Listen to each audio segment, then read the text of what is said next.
Hello बच्चों, good morning. कैसे हो आप सब? बढ़िया। चलो, आई होप सो आप सब अच्छे होंगे और पढ़ाई का मज़ा ले रहे होंगे। पढ़ाई आपकी चल रही होगी बहुत अच्छे से। हम लोग क्लास 9th की विज्ञान स्टार्ट किए हैं और विज्ञान में हम लोगों ने अभी तक 4 लेक्चर कर लिए हैं और उम्मीद करते हैं आपने चारों पढ़ लिया होगा। अगर आप यहाँ से स्टार्ट कर रहे हैं तो पहले आप 4 देख लीजिए, फिर आप इसको पढ़िए ताकि आपको अच्छे से समझ में आ जाए। ठीक है, समझ तो ये भी आएगा लेकिन वहाँ से करेंगे तो और अच्छे से आएगा। तो आज ये विज्ञान का जो साइंस पार्ट है, फिजिक्स है, भौतिकी है, उसका ये 5वां लेक्चर है और शायद पहले चैप्टर का ये आखिरी लेक्चर होगा क्योंकि आज से लगभग हो जाएगा। तो जो पहला चैप्टर हमने स्टार्ट किया है साइंस एंड मेजरमेंट, यहाँ आपको दिख रहा है साइंस एंड मेजरमेंट। तो साइंस एंड मेजरमेंट का आज ये लास्ट लेक्चर होगा। इसके बाद ये लगभग फिनिश हो जाएगा। फिर से क्वेश्चंस करवाएंगे आपको। ठीक, कोई डाउट रहेगा, कुछ भी रहेगा तो आप इसमें कमेंट करके पूछते रहिएगा। अच्छा, आपको पढ़ने में लेक्चर लग कैसा रहा है? मतलब बढ़िया मज़ा आ रही कि नहीं आ रही है? थोड़ा सा कमेंट करके कुछ बताते रहिएगा। या कुछ आपको इम्प्रूवमेंट चाहिए, कुछ और चाहिए तो भी आप कमेंट करते रहिए, सर इसमें ऐसा रहेगा तो अच्छा रहेगा, या ये और करवा दीजिए। ठीक है, तो ये लेक्चर नंबर 5 है। इसके बाद हम इस चैप्टर के क्वेश्चंस करवाएंगे। तो चलते हैं लेक्चर पे, स्टार्ट करते हैं इसको। और चलने से पहले कुछ आपके हौसले को बढ़ाया जाए, आपकी एनर्जी के लिए यहाँ पर 4 मोटिवेशनल लाइंस कि बड़े से बड़े की तलाश करो, बड़े से बड़े की तलाश करो, और मिल जाए नदी तो समंदर की आस करो। टूट जाता है शीशा पत्थर की चोट से, और टूट जाए पत्थर ऐसा शीशा तलाश करो। राइट, तो ऐसा पत्थर यानी कि ऐसा शीशा बनना है जिससे पत्थर भी टूट जाए। तो बेस्ट टू बेस्ट। अपनी क्लास से कुछ नियम हैं, आपको पता होंगे, याद हो गए होंगे। क्लास के नियम ये हैं कि हमें पढ़ाई जो करनी है वो बेस्ट टू बेस्ट, सबसे बेस्ट बनने का प्रयास करना है। भाग भाग नहीं पढ़ना है कि मेरा 3 चैप्टर हो गया, 5 चैप्टर हो गया, आता कुछ नहीं, मुझे ऐसे नहीं पढ़ना है। जितना पढ़ना है बेहतरीन पढ़ना है और ढंग से और अच्छे से पढ़ना है। वही पढ़ाई यहाँ पर चल रही है। डुअल लैंग्वेज की पढ़ाई है, मतलब हिंदी इंग्लिश दोनों में है, तो आपके फ्यूचर के लिए भी फ़ायदा होगा और प्रेजेंट के लिए फ़ायदा होने ही वाला है। ठीक है, तो कोशिश करें कि जैसे फर्स्ट टाइम पढ़ते हैं तो नोट्स ना बनाएं, एक बार अच्छे से देख लें वीडियो को, फिर सेकेंड टाइम इसका नोट्स बनाएं। ठीक है, हमेशा डिसिप्लिन रहें, रेगुलर पढ़ें, कंटिन्यू पढ़ते रहें और सबसे बेस्ट बनने का प्रयास करें। स्वार्थी बिल्कुल न रहें, हमेशा दूसरों का भला करें। चलिए चलते हैं वीडियो पे। तो पिछली क्लास में क्या पढ़ा, एक बार रिवाइज कर लेते हैं। पिछली क्लास में हमने पढ़ा था यहाँ पर कि भौतिक राशियाँ क्या होती हैं, यानी कि फिजिकल क्वांटिटीज़ क्या होती हैं। आपको याद होगा तो आप भी साथ में बोलते रहिएगा। हमने क्या पढ़ाया था आपको? फिजिकल क्वांटिटीज़ क्या होती है, यानी कि भौतिक राशियाँ क्या होती हैं।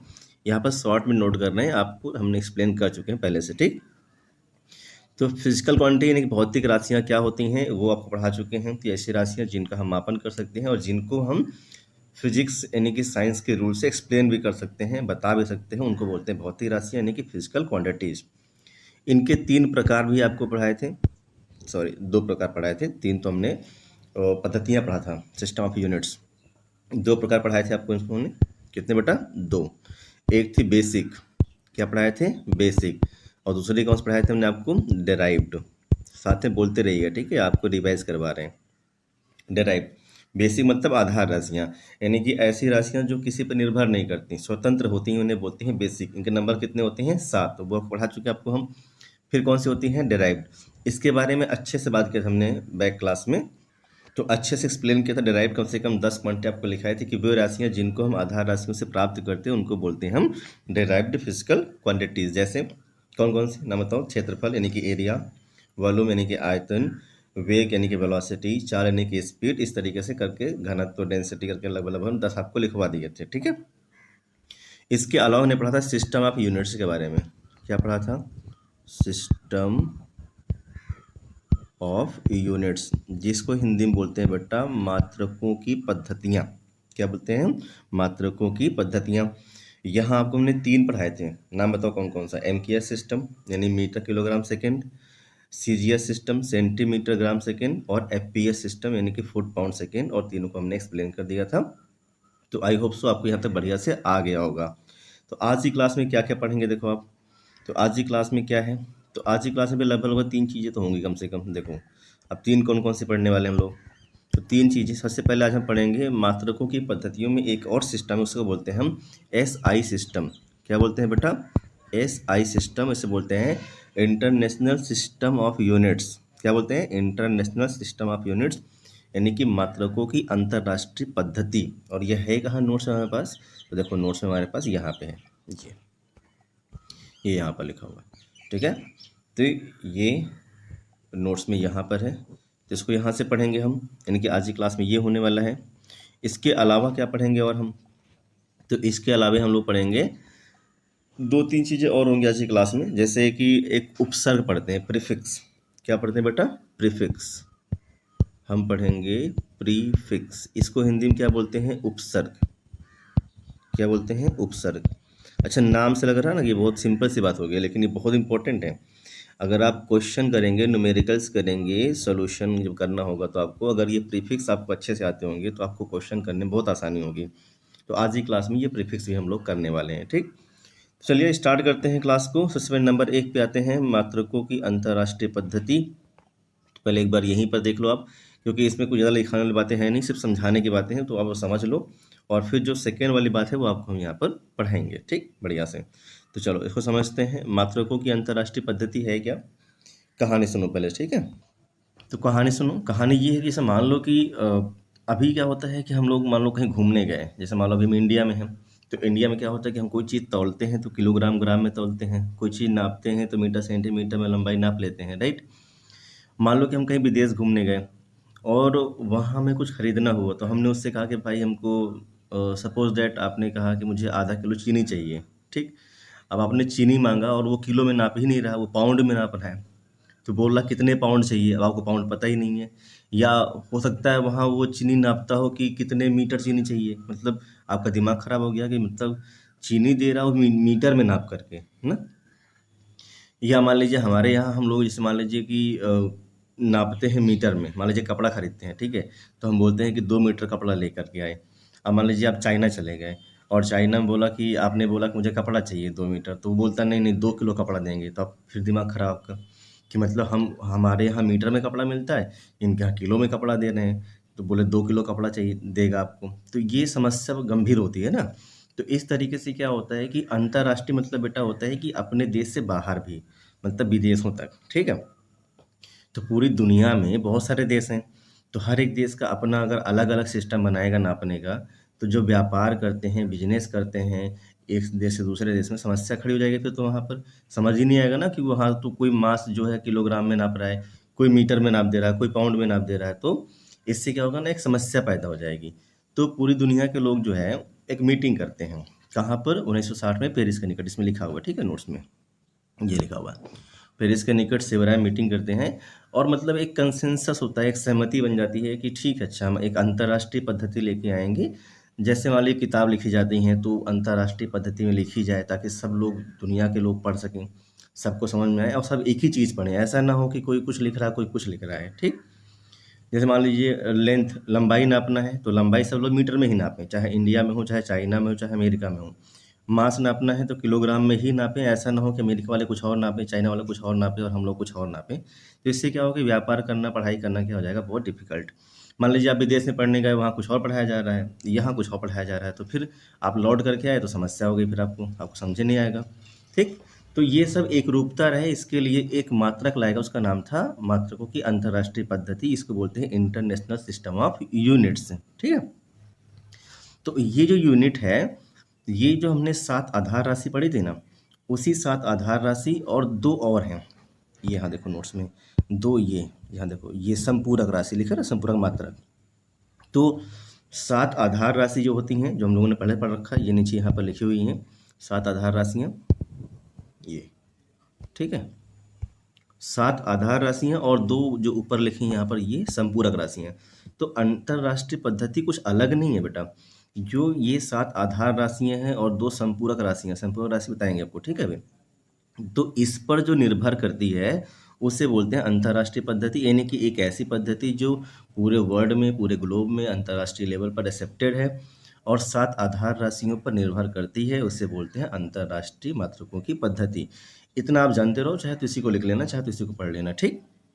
तो ये 7 आधार राशियाँ कौन कौन सी हैं, हम लोग इस बारे में बात कर चुके हैं। Length, mass, time, electric current, temperature, luminous intensity, amount of substance. Hindi में लंबाई, द्रव्यमान, समय, विद्युत धारा, तापमान, ज्योति तीव्रता और पदार्थ का परिमाण, ठीक है, या मात्रा। सॉरी। तो ये इसको बोलते हैं अमात्रों को, क्योंकि अंतर्राष्ट्रीय पद्धति। समझ तो गया होगी, कोई दिक्कत होगी तो कमेंट करना, ठीक। तो इसमें इतना ही समझना है आपको। अब इसमें जो एक और बात हमने किया था यहाँ पर कि देखो ये संपूरक सप्लीमेंट्री यूनिट्स और सप्लीमेंट्री क्वांटिटी क्या होती हैं, तो देखो नेक्स्ट पेज में यहाँ पर होगा तो दिखाते हैं, नहीं समझाते हैं आपको, अलग से है यहाँ पे। देखो ये देखो आप, ये दो ऐसी होती हैं, ये लुक हियर, ये समतल कोण और यानी कि प्लेन एंगल और सॉलिड एंगल, यानी समतल कोण और घन कोण, इन दो राशियों को बोलते हैं बेटा संपूरक राशि। क्या बोलते हैं? संपूरक राशि। और इनके मात्रक भी होते हैं और संकेतक भी होते हैं, तो इनके नाम आप ऐसे याद कर लो, बस ये इतने ही काम के हैं, ज़्यादा इसमें डिटेल की आवश्यकता नहीं है। फिर जो 11th क्लास में आएंगे तो इनकी परिभाषा भी होगी वहाँ पर, अभी यहाँ काम का नहीं है तो नहीं लिखवा रहे हैं आपको। देखो पहला कौन सा है? Plane angle. हिंदी में क्या बोलते हैं इसको? समतल कोण। इसका मात्रक क्या होता है? रेडियन। क्या होता है बेटा? रेडियन। और संकेतक क्या होता है? RAD, इसको भी रेडियन ही पढ़ेंगे हम। दूसरा होता है घन कोण। क्या होता है बेटा? घन कोण। इसका मात्रक क्या होता है? स्टेरेडियन, यानी कि यूनिट है इसकी। और संकेतक क्या है? SR। क्या है बेटा? SR। तो ये दोनों क्या है? समतल कोण और यानी घन कोण, यानी क्या होगा? प्लेन एंगल और सॉलिड एंगल, इनको हम बोलते हैं संपूरक राशि, यानी सप्लीमेंट्री क्वांटिटी। क्या बोलेंगे? सप्लीमेंट्री। देखो यहाँ पे लिखना है, ठीक है, सप्लीमेंट्री बोलते हैं, ठीक है, सप्लीमेंट्री क्वांटिटी, राइट।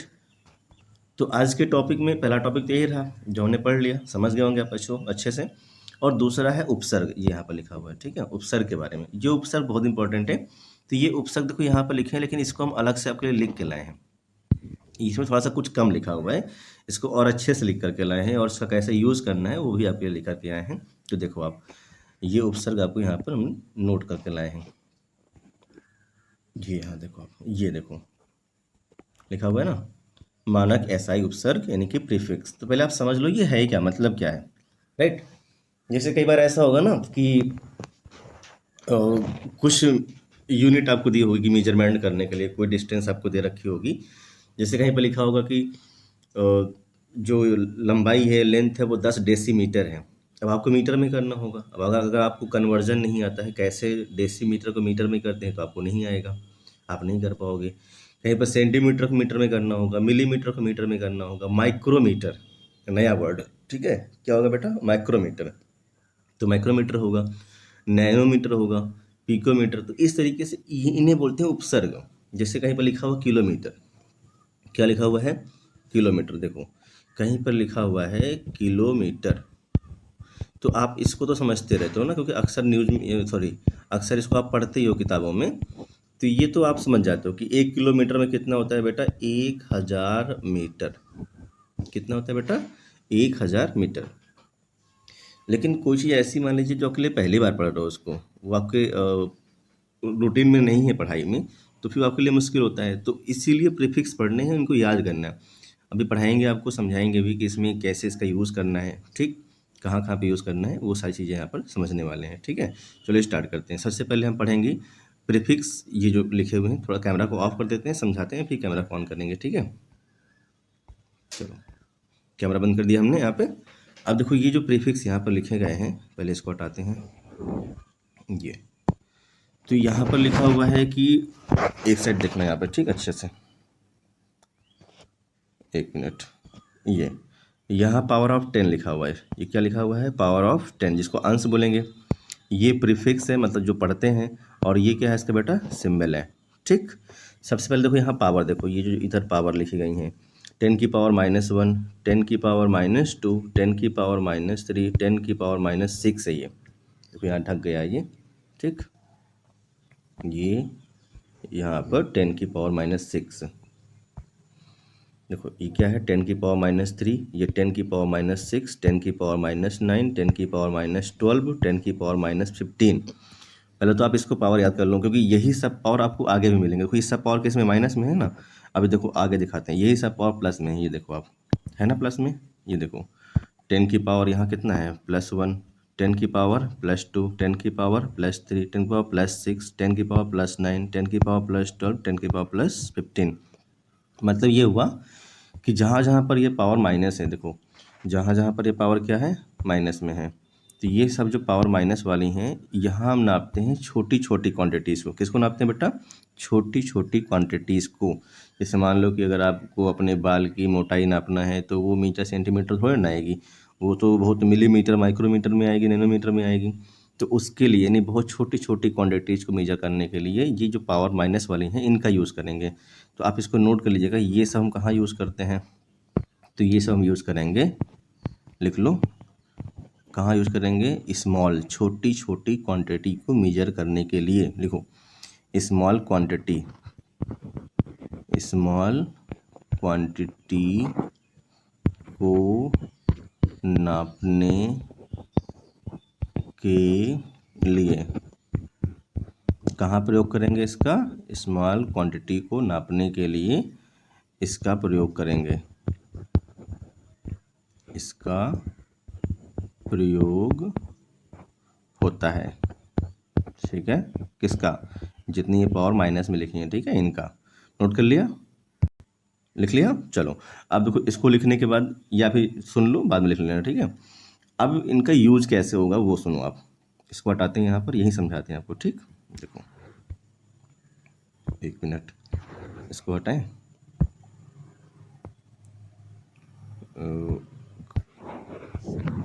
मिटा दें इसको पहले।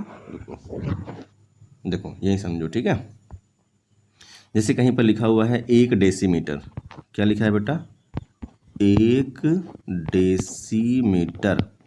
अब आपसे पूछेगा बताओ कि 1 डेसीमीटर में कितने मीटर होंगे, तो आंसर कर पाओगे, तो यहाँ से आंसर होगा कि 1 डेसीमीटर बराबर कितना लिखा है बेटा यहाँ पर 10⁻⁻1। देखो कितना लिखा है 10⁻⁻1, तो आपका आंसर मिल गया। आपको कितना होगा, 1 डेसीमीटर बराबर 10⁻⁻1 मीटर।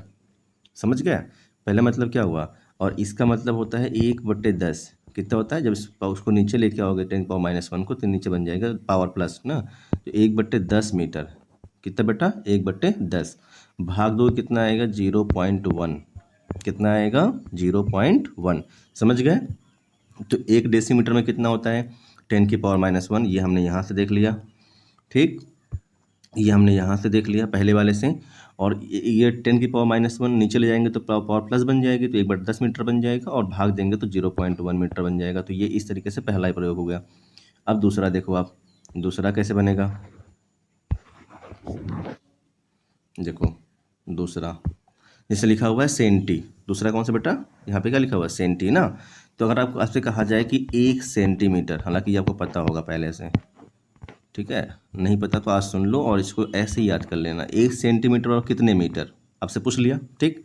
तो यहीं से देखो कितना लिखा हुआ 10⁻⁻2, कितना बेटा, तो ये आंसर कितना आएगा 10⁻⁻2 मीटर।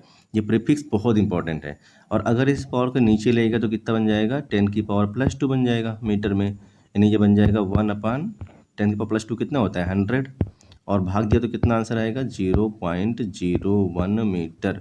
तो ये आप याद कर लो कि 1 सेंटीमीटर में कितना होता है 10⁻⁻2 मीटर, यानी कि 1/100 मीटर, यानी कि 0.01 मीटर, ठीक है। और इस तरीके से तीसरा भी देख लो आप, तीसरा क्या है, देखो इसको हटाएं फिर से यहाँ पे, फिर यहाँ दिखाते हैं, ठीक है। चलो देखो थर्ड नंबर कह रहा है यहाँ पर, थर्ड क्या है बताओ, मिली, कौन सा है ये थर्ड नंबर, मिली। यहाँ देखो ये क्या है, मिली, ये सभी का सिंबल है ना, डेसीमीटर को डी लिखा होता है, सेंटीमीटर को सी लिखा होता है, और मिलीमीटर को स्मॉल एम लिखा होता है, ये इसे बोलते हैं माइक्रो। क्या सिंबल बेटा, ये माइक्रो। नैनो का स्मॉल एन है, पिको का स्मॉल पी है, और ये स्मॉल एफ फेमटो के लिए। तो ये संकेतक हैं, इसको आप देख लीजिएगा, ऐसे याद कर लीजिएगा, और ये जो पढ़ने वाला है ये प्रीफिक्स है। अब नंबर थर्ड देखो, अगर आपसे पूछा जाए कि 1 मिलीमीटर, क्या पूछा जाए 1 मिलीमीटर में कितने मीटर होते हैं, कितने मीटर होते हैं, तो आप आंसर करोगे यहाँ पे कितना लिखा हुआ 10⁻⁻3, तो आप बोलोगे सर 10⁻⁻3 मीटर होते हैं। अब इसको कितना होगा, तो ये पावर को प्लस करोगे तो नीचे जाएगा प्लस बन जाएगा, 10⁻+3 बन जाएगा। इसका मतलब ये होता है 1/1000, कितना होता है बेटा 1/1000, यानी 1000, भाग दिया तो कितना आंसर आएगा 0.001 मीटर, कितना आएगा 0.001 मीटर। तो ये मिलीमीटर में हो गया। एक और समझ लेते हैं, बाकी फिर आप कर लेना, ठीक है। कौन सा है माइक्रो वाला, कौन सा बेटा माइक्रोमीटर, ठीक है। तो अगर आपसे कोई पूछता है कि एक माइक्रोमीटर में कितने मीटर होंगे, तो आपको आंसर करना है कि एक माइक्रोमीटर में कितने मीटर होते हैं। तो यहाँ से देखो, इसको हटाते हैं यहाँ से, नेक्स्ट देखो, तो एक माइक्रोमीटर एक माइक्रोमीटर में कितने मीटर होते हैं। अभी आपसे पूछा गया है, तो यही देखो क्या लिखा हुआ है, एक माइक्रोमीटर। यहाँ देखो ये कितना लिखा हुआ है, ये 10⁻⁻6 कितना लिखा हुआ है, 10⁻⁻6 मीटर होते हैं। यानी ये जाएगा नीचे, कितना बन जाएगा, 10⁻+6 मीटर बन जाएगा। अब 10⁻+ मतलब कितना बेटा होता है, तो यहाँ पर 1 2 3 4 5 और 6 जीरो आएंगे, तो ये बन गया 10⁻6 मीटर।